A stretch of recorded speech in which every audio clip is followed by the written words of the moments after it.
It's spooky season once again, and you know what that means? It's time to talk about Inside Out. Wait, Inside Out? Hello Internet, welcome to Film Theory, the show that just wants to make sure that you're doing okay. So, now that we're several months out from the release of Inside Out 2, it's finally hit Disney Plus so you can cry your heart out over and over and over again. But believe it or not, that's not actually why I wanted to talk about it today. No, instead, I want to talk about Inside Out because of a particular video that came across my YouTube feed that surprised me. An Inside Out analog horror series. Wait, what? Yeah, you heard that right. The Inside Out tapes is an analog horror series created by Venezuelan animator L30K72. I'm just gonna call him L30 for short. It takes us back into the mind of Riley Anderson, the girl from the Pixar films, and the emotions piloting her like a mech suit. Joy, sadness, fear, anger, disgust, anxiety, ennui, embarrassment, and envy. But something isn't quite right here. Alongside the emotions that we know and love, there's something else in Riley's head, a mysterious new entity that has taken control at Riley HQ.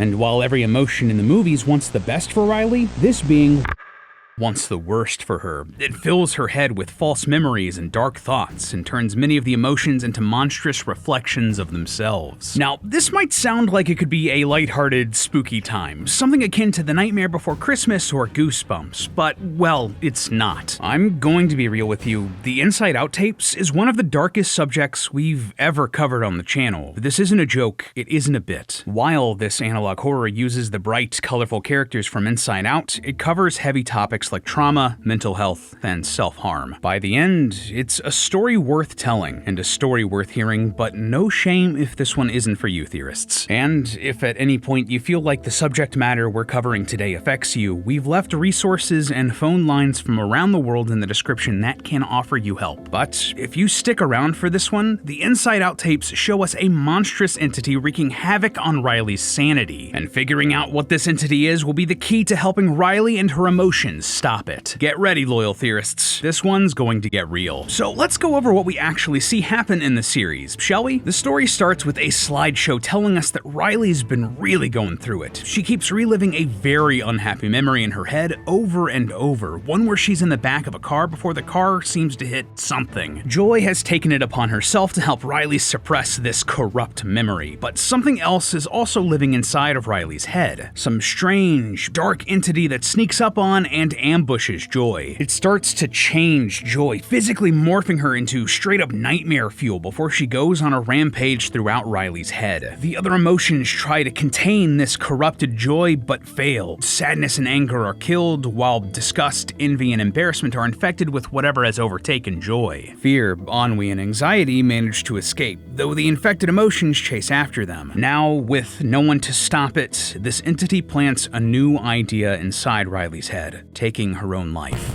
Oh, my dear Riley, you know very well that without them you are nothing. It's time to make some changes. It's time to drop everything. It's time to... But thankfully, she's saved by her mother at the last second. More or less, that's the broad strokes of the story we have for the Inside Out tapes so far, but there are so many unanswered questions left by this series. Will Riley be okay? What is this entity? What will happen to the emotions? Well, let's try to answer all of those, starting with the event that got this downward spiral started, the accident. As I mentioned earlier, we see flashes of this corrupt memory in the story, during which we see parts of a car crash that has taken a huge toll on Riley's psyche. My first thought was that maybe one or both of Riley's parents died in the crash, causing the troubles now inside of Riley's head. We hear the entity tell Riley, Oh, my dear Riley, you know very well that without them you are nothing. This seems to me like Riley's subconscious trauma reminding her that her parents are dead and playing on a fear that she's nothing without them. But this isn't the case because of one major fact. We know that both of her parents are alive. Obviously, we see her mom rush in and save her at the end, and she tells Riley that she's already called her dad and he's on his way. Now, you might interpret this as something symbolic, the spirit of her mother coming in to comfort her at the end, but I don't believe that's the case. We see her physically interact with the door when she kicks it down. And, quote, "Your father is on his way" isn't language a spirit would use in this sort of situation. I would imagine it would be something closer to "your father is waiting." I think we're supposed to take these events at face value. Her parents are alive, but strangely, that isn't clear to Riley. Yeah, when her mom saves her, Riley seems very confused, asking her, "Mom, but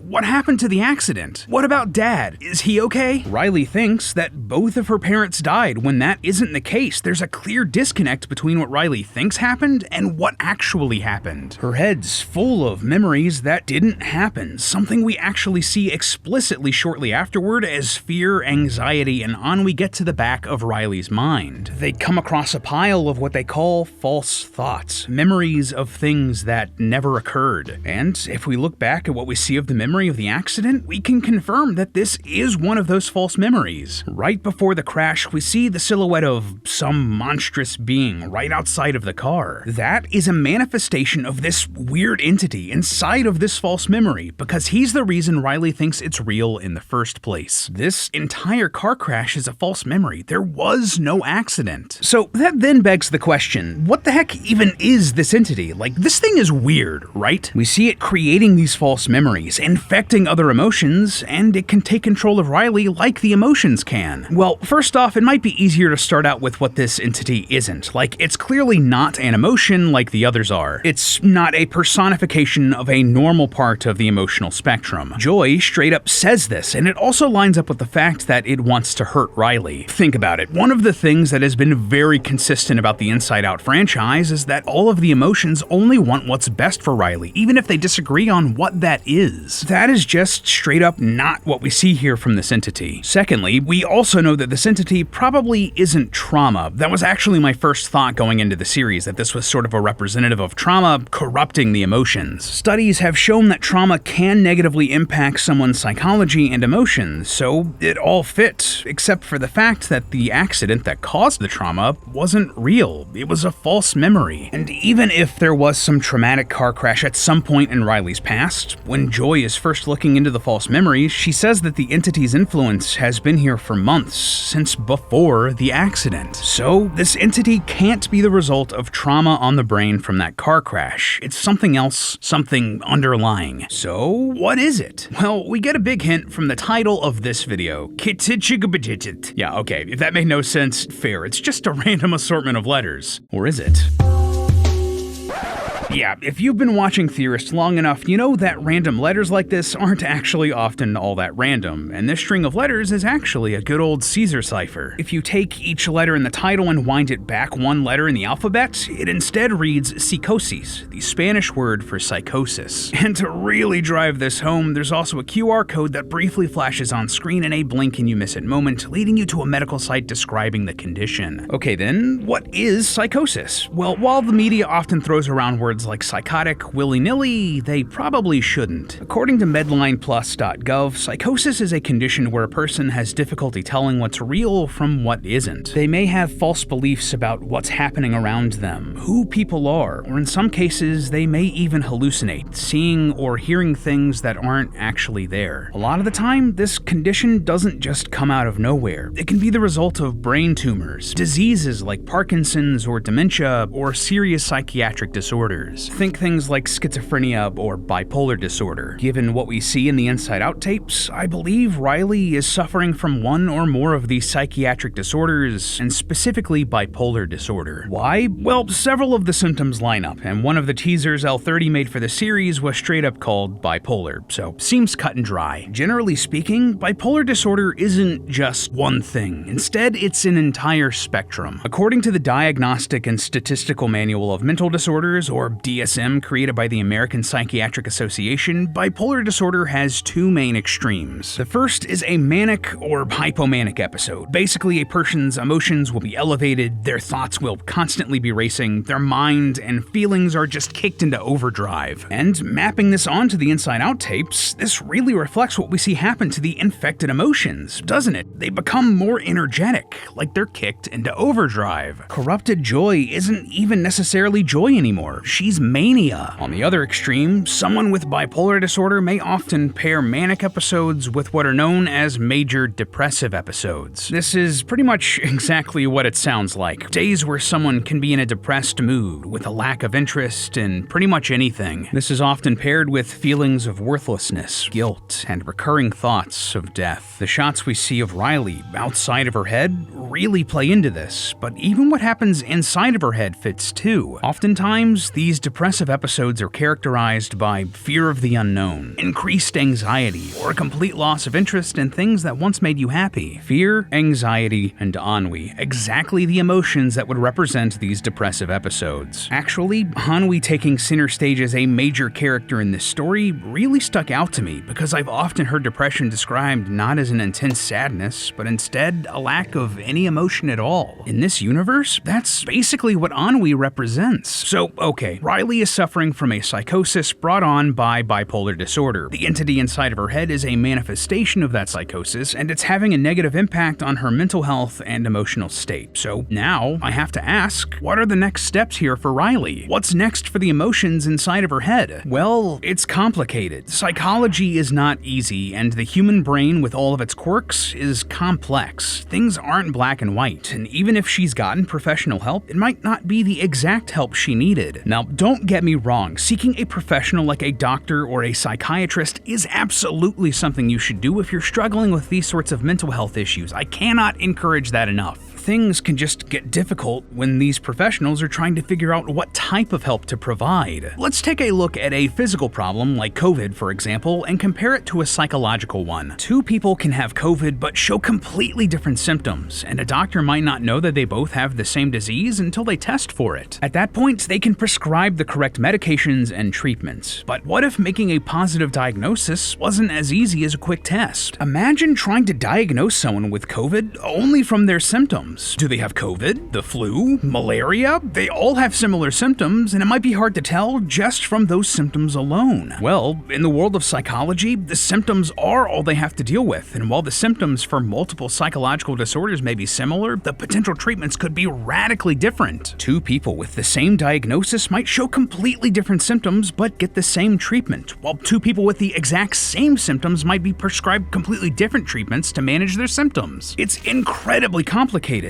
and this might be exactly what's happening in Riley's case, because there's another psychiatric disorder that also fits her symptoms: schizophrenia. Schizophrenia is a mental disorder characterized by 5 main symptoms, though only 2 are necessary for a diagnosis. These are delusions, hallucinations, disorganized speech, catatonic behavior, and decreased ability to express emotions and do activities. Depending on how you count it, Riley is showing up to 4 of these symptoms: delusions, hallucinations, catatonic behavior, and a decreased ability to express emotions. That last symptom is shown by the death of her more extreme emotions like sadness, anger, and joy. Riley may be having difficulty expressing those emotions because, in her head, they're not around to help guide her. Thankfully for Riley, whether she has bipolar disorder or schizophrenia, her potential treatment plan is going to be the same: antipsychotic medication. These are drugs meant to, well, treat psychosis, and we actually see exactly which one Riley has been prescribed. At the start of episode 2, we see a prescription box labeled quetiapina, the Spanish word for quetiapine, an antipsychotic approved for the treatment of schizophrenia and bipolar disorder. There are also some other pill bottles here too, likely drugs commonly prescribed with antipsychotics like antidepressants or mood stabilizers. So, problem solved, right? Well, sadly, no. When Riley's mother comes in and saves her, she notices that Riley hasn't taken her medication. But why? Well, again, it's complicated. Just as a heads up, this is where we're going to really be getting into some of the really tough stuff. Just like getting a diagnosis can sometimes be really difficult or complicated, treatment for these sorts of disorders can also be hard. Some drugs just aren't effective for certain people, and doctors won't know whether or not they work for a patient until they try them. Additionally, a lot of these sorts of medications can come with a whole host of side effects, both physical and mental, potentially making the problem worse. In fact, if you look at Seroquel, a brand name version of the drug drug Riley is taking, you can find warnings that the drug may cause an increased risk of self-harm in children and adolescents. Young people just like Riley. And that's the takeaway here. Riley's problems are real. Like so many other people, she is clearly struggling with a mental disorder that is negatively affecting her emotions, whether that be schizophrenia or bipolar disorder or something else. But sadly, the treatment she is currently getting just isn't working for her. Either it's not helping to manage her symptoms, or it's presenting new and worse symptoms. Thankfully, there is a path forward here for Riley, just like there would be for anyone else suffering from these disorders. First off, it's good news that Riley's been diagnosed early enough to get treatment, since those with undiagnosed and untreated psychotic disorders can have a shorter than average lifespan. They've caught it early, and they can try multiple different methods to treat it if necessary. Secondly, she can reach out to her doctor and they can talk about her current treatment. They can work together to try to find out why it's not working and find a solution, trying different dosages, switching medications, or finding alternative treatments and therapy. But thirdly, and most importantly, we know that Riley has a good support structure in her parents, who clearly care about her safety and well-being enough that they literally drop everything to get her through this dark episode. With a good support structure, good doctors, and time, Riley will eventually find the right balance of medication, therapy, and whatever else she needs to not only survive the demons she's living with, but also to thrive, to move forward into a happier, healthier person, and this will help her emotions too. Emotional blunting or numbness is a common side effect of these mental disorders, as well as the resulting depression and trauma, but it isn't permanent. Even though characters like anger, sadness, and joy have died in the Inside Out tapes, they can come back once Riley finds treatments that work for her, when she finds new ways to cope and move forward with her struggles. There's hope for Riley and all of her emotions, just like there's hope for anyone struggling with these same issues. Really, this is why I wanted to talk about the Inside Out tapes today. We have come a long way as a society when it comes to mental health, talking about these disorders and doing our best to make sure people get the help that they need. And series like the Inside Out tapes, they help educate more people. They help spread the word about this information. And really, now I want to talk directly to you. If you're struggling with the same sorts of mental health problems that Riley does in this series, I promise that you are not alone. There are people who care, and there is help out there. And once again, we've left resources from around the world in the description that you can call if you need it. And that, my friends, isn't a theory, it's a fact. And cut.